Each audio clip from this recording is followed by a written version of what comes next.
अस्सलाम वालेकुम and welcome to Crickcast. I hope आप लोग खैरियत से होंगे, अच्छे से अपना ख्याल रख रहे होंगे। जल्दी से सब्सक्राइब करें चैनल पे बिकॉज अब शुरू होने वाली है वीडियो एक मजेदार। और आज ये वीडियो का होगा पहला पार्ट जिसमें हम बात करेंगे ऑस्ट्रेलिया वर्सेस इंडिया की। जो बेहतरीन कारकर्दगी हमें दिखी इंडिया की तरफ से ऑस्ट्रेलिया जाकर और ऑस्ट्रेलिया में ऑस्ट्रेलिया को हराकर। और डिस्कशन के लिए मेरे साथ मौजूद हैं रमीज राजा। सीधा मैं आपसे डायरेक्ट इस सवाल पे आऊंगी, 36 ऑल आउट के बाद आपको लगा था कि इस तरह बाउंस बैक कर सकती है ये इंडिया की टीम?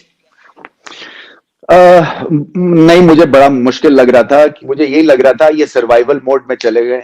और क्योंकि विराट कोहली भी नहीं था, फिर इंजरीज इतनी हो गई, सो इम्पॉसिबल सा सिनेरियो हो गया था। सो ये उस लिहाज से बहुत बड़ी ये फतह है। और इसमें जो है, जो ब्रेन ट्रस्ट है, मैं फिर से बात करना चाहूंगा, रवि शास्त्री के खिलाफ मैं खेला हुआ हूं, उनकी भी एक एटीट्यूड के साथ वो खेलते थे और अपने से बढ़ के वो खेल जाते थे बिकॉज अपने आप को वो बैक करते थे। और आई थिंक वही एक कहानी उन्होंने जो है वो एनवायरनमेंट जो है वो बनाने की कोशिश की और नए लड़कों को हीरोज बनाया और नए लड़कों ने भी सिचुएशन को कमाल रीड किया और घबराए नहीं। और यही एक सिस्टम की स्ट्रेंथ की निशानी होती है कि जब नया लॉट आता है सो वो ऐसा नहीं लगता है कि जो उनसे चीजें आप मांग रहे हैं वो उनको समझ नहीं आ रही है। टैलेंट तो कईयों में होता है मगर उनको समझ नहीं आती उस टैलेंट का काम कैसे करेंगे इस सर्टेन सिचुएशन को सामने रखते हुए, क्योंकि घबराहट का शिकार हो जाते हैं। मगर क्योंकि स्ट्रॉन्ग सिस्टम है और नए लड़के जो आए हैं उनमें खुद एतमादी थी और वो हीरो बने, सो इस लिहाज से बहुत बड़ी ये फतह थी। और मैं ऑस्ट्रेलिया देखे 7 या 8 मेरे ट्रिप्स हैं ऑस्ट्रेलिया के। एक दफा हम शायद वनडे टूर्नामेंट वहां पे जीते थे, उसके अलावा या वर्ल्ड कप जीते हैं हम, मगर वो ऑस्ट्रेलिया के खिलाफ नहीं था। इम्पॉसिबल सिनेरियो था उस वक्त ऑस्ट्रेलिया को हराना, क्योंकि उनकी बी टीम भी मेंटली इतनी स्ट्रांग होती थी कि आपको वो खड़े होकर सवाल और चैलेंज करते थे और आपके क्योंकि उस वक्त हिम्मत जवाब दे जाती थी। इस बार एक दो प्लेयर्स ही करते रहते थे, तो एज ए टीम जो है वो आप शेल शॉक्ड हो जाते थे कि अब हम इससे बाहर कैसे निकलेंगे। ये कभी हमें फील नहीं हुआ था वेस्ट इंडीज के खिलाफ खेलते हुए, इंग्लैंड के खिलाफ खेलते हुए, बाकी इंडिया के खिलाफ खेलते हुए। मगर जब ऑस्ट्रेलिया जाते थे तो उस लिहाज से मैं इस विक्ट्री को बहुत बड़ा रेट करता हूं, क्योंकि हम अंडर इमरान बहुत बड़ी अपने आप को 30 मार खान टीम समझते थे और हम कोर्ट को क्रैक नहीं कर सके थे। तो उस लिहाज से बहुत बड़ी फतह।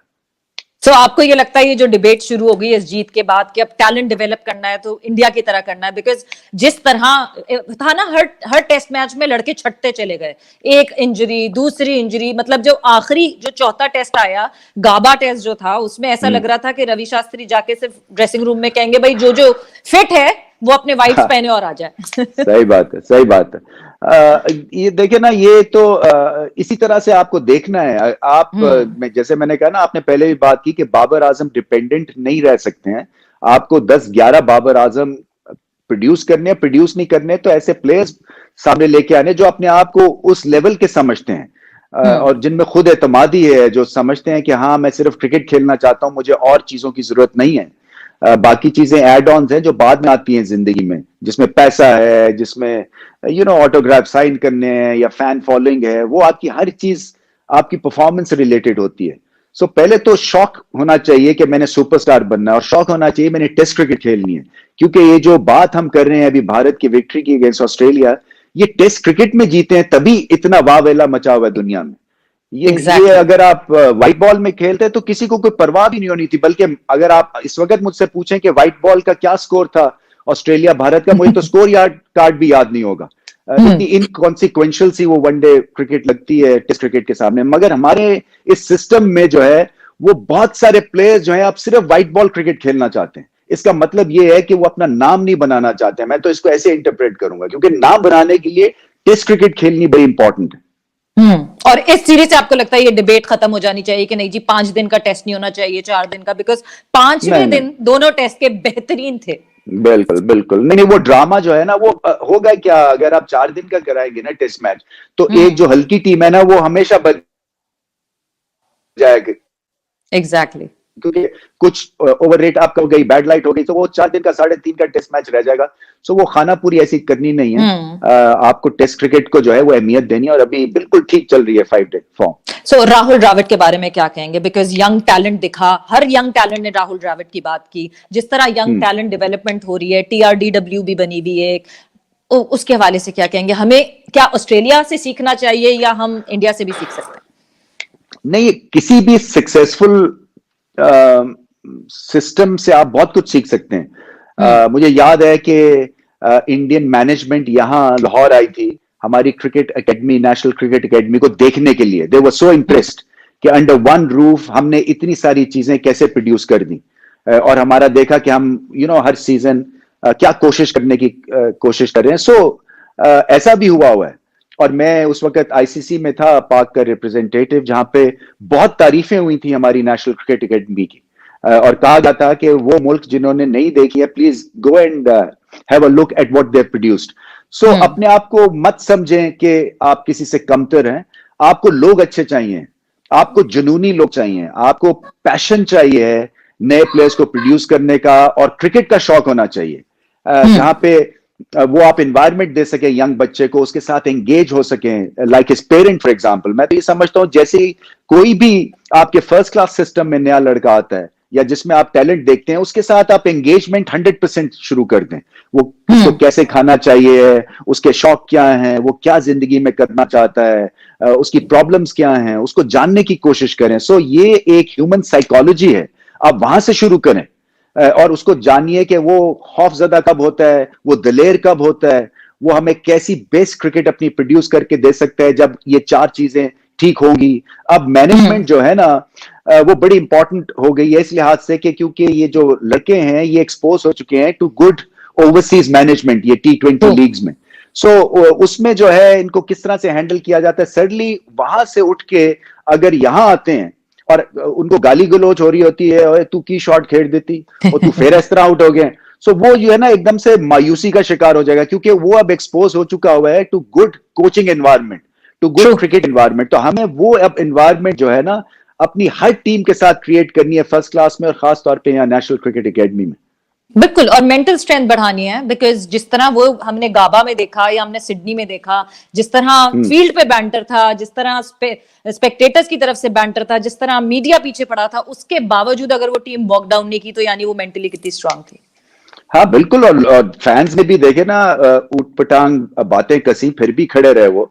तो पॉइंट इससे यही साबित होता है कि अगर आप में चाह है ना टू बिकम समबडी, और दुनिया को गलत प्रूव करने की, ये क्रिकेट आपका एक ग्रेट व्हीकल है ये, क्योंकि इसमें क्रिटिसिज्म को बंद करने के लिए आपके पास ऑप्शंस हैं, और आप करके दें, स्कोर विकेटें लें, कोई प्रॉब्लम नहीं है। मुझे जो प्रॉब्लम ज्यादा यही है कि हम वही गलतियां दोहराते जाते हैं, इसीलिए हमारी जो आप समझे ना हर क्रिकेट टीम में डिप्स आते हैं, नीचे की तरफ ढलान में चली जाती है, और क्योंकि इसलिए कि आपके जो टॉप प्लेयर्स हैं वो चले जाते हैं, रिटायर हो जाते हैं, अनफिट हो जाते हैं। सो नए प्लेयर्स जब आते हैं तो उनको थोड़ा सा वक्त लगता है टू अंडरस्टैंड के कहां पे उनको किस तरह से ऑपरेट करना है। मगर हमारी जो डिप है ना सवेरा, वो बहुत देर तक वहां पे हम रहते हैं, क्योंकि वहां से निकलने के लिए जो अच्छी क्रिकेट टीम है ना वो जल्दी से टेक ऑफ कर जाती है, और नया टैलेंट आ जाता है, या जो टैलेंट उनके पास है वो समझ जाता है कि क्या एक्सपेक्टेशंस हैं, हमें किस तरह से ऑपरेट करना है और क्या हम गलतियां कर रहे हैं। सो हमारी गलतियां जो हैं वो वही रहती हैं। हमारा सिस्टम जो है वो अनफॉर्चुनेटली डेप्स में हम ज्यादा देर हमें छोड़ जाता है, और उसके बाद जब हम निकलते हैं तो फिर कंट्रोवर्सीज हो जाती हैं, फिर ये हो जाता है जी कि मेरे साथ ज्यादती करते हैं, मुझे खिलाते नहीं है। सो एक आध कहीं चला जाता है, कहीं टीम स्पिरिट नहीं रहती है, अगर टीम अच्छी होती है तो। सो ये हमें इन चीजों के ऊपर ध्यान देना है कि जब हमारा डिप आए तो वो सालों साल ना चले, वो 5 ओवरसीज सीरीज की पिटाई ना मांगे, क्योंकि एक डिबैकल या 2 डिबैकल काफी होते हैं किसी भी क्रिकेट टीम या क्रिकेट सिस्टम को समझने के लिए, अपने आप को संभालने के लिए और ऊपर उठने के लिए। ये नहीं हो सकता कि आप 5 ओवरसीज ट्रिप्स करें और पांचों में आपकी धुनाई हो डिफरेंट टीम्स के खिलाफ डिफरेंट कंडीशंस में, और आप फिर ये कहें कि नहीं सब ठीक है। ऐसे नहीं चल सकती है सिस्टम। सो शुभमन गिल, वॉशिंगटन सुंदर, नटराजन, ये 3 ऐसे लड़के जो सामने आए। शुभमन गिल के बारे में क्या कहेंगे, नटराजन के बारे में क्या कहेंगे, और वॉशिंगटन सुंदर के बारे में क्या? शार्दुल ठाकुर भी बड़े अच्छे ऑलराउंड परफॉर्मेंस, इसलिए कि मैंने उनका पहला मैच देखा था, वो एक ओवर के बाद अनफिट हो गए थे और फिर पूरे मैच में उन्होंने बॉलिंग नहीं की थी। आप इमेजिन करें ना कि उस फ्रस्ट्रेशन को किस तरह से उन्होंने अपने लिए इस्तेमाल किया कि अब मुझे मौका मिलेगा तो मैं छोड़ूंगा नहीं, ये स्पिरिट होती है। सो देखिए गिल जो है जब ये 36 पे आउट हुए थे तो मैंने एनालिसिस मेरा ये था कि शॉर्ट बॉल की इनको खास प्रैक्टिस करनी है इंडियन क्रिकेट टीम को, क्योंकि होता ही है कि जब आप शॉर्ट बॉल के खिलाफ घबराहट का आप शिकार हो जाते हैं तो फिर आपका फुटवर्क नहीं चलता है। तो मैं कल परसों पढ़ रहा था, शुभमन गिल ने कहा जी कि मैं 1500 शॉर्ट बॉल खेलता हूं। तो आप सोचिए जो मेहनत होती है ना वो रायगा नहीं जाती है फिर। सो तो और हम भी जब खेलते थे तो हर किसी के पास टॉप ऑर्डर के पास कुछ 6-7 टेनिस बॉल अपने हम रखते थे सामान में, क्योंकि वो इतनी भी जगह मिलती थी तो बाउंसर की प्रैक्टिस हुई, बाउंसर से आपके रिफ्लेक्सेस तेज हो जाते। तो मैं चाहता हूं कि पाकिस्तानी प्लेयर्स भी जो हैं वो इस तरफ गौर करें कि बड़ी क्रिकेट खेलने के लिए शॉर्ट बॉल के खिलाफ प्रैक्टिस बड़ी इंपॉर्टेंट है। नंबर वन, तो ये गिल के पास ये महारत है, वो उनके पास लेजी एलिगेंस है, उनके पास कॉन्फिडेंस है, वो घबराए बिल्कुल भी नहीं। और क्योंकि मैं ऑस्ट्रेलिया में कई दफा फंसा हूं क्योंकि बाउंस को हम ठीक नहीं खेलते थे, मगर 1 या 21 साल का बच्चा जो है वो खड़ा होता है और ऑल इंपॉर्टेंट डे 91 की इनिंग्स खेल देता है। सो इसमें पता चलता है कि टैलेंट है, और टैलेंट के पीछे जो राज है उस टैलेंट का इतना बड़ी परफॉर्मेंस देने का वो मेहनत है, और वो अकल के साथ मेहनत की गई है। इसी तरह से ऋषभ पंत हैं, देखें उनकी सिलेक्शन बड़ी इंपॉर्टेंट थी, उनको जो खिलाया गया रिदमन साहा के बाद वो एक मास्टर स्ट्रोक थी। मगर यही बात है कि थिंक टैंक जो है, स्मार्ट थिंक टैंक और ब्रेन ट्रस्ट, उसको आइडिया हो जाता है कि कंडीशंस को सामने रखते हुए मैं कौन सा प्लेयर बेस्ट सर्व कर सकता है। सो सिलेक्शन के पॉइंट ऑफ व्यू से वो एक कमाल एक चाल चली थी।